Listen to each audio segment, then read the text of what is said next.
and you got your RAM right here. There's these little, see if I can get it.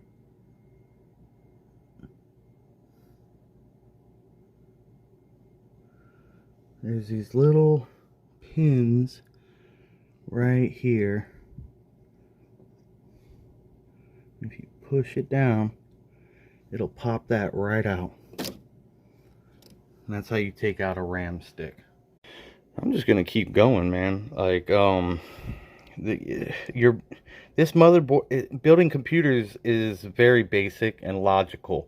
Everything has a spot, just like in a vehicle. That's why I get it kind of mixed up sometimes, and that's why I love PC so much. It's so straightforward and logical.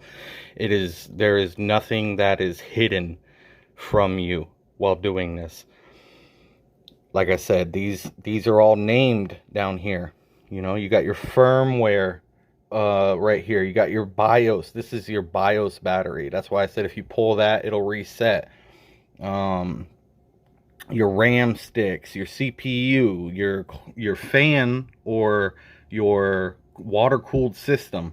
You got your GPU slot. You got what was this? I forget. Like 16 X16. This is like X8. This is like a 4 2. So I don't. They all got names, but you can't mess it up. Like, let me show you something. Let me grab this stick real quick. You see this stick? They all have notches in them. Okay? These notches literally line up with those notches on all sticks. If your stick does not fit, it is because that notch does not line up with that notch. You see? So, what do? First, you look at the type of board you got. Then, you go and find out what type of RAM sticks go to that board. Then, you go and find out what type of CPU goes to that board. I am currently using a Ryzen 5900X or whatever. I don't know, Ryzen 9, something like that.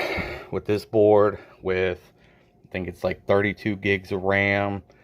Blah, blah, blah. Alright, so anyways, that's that. If your stick does not fit, it is because that notch does not line up.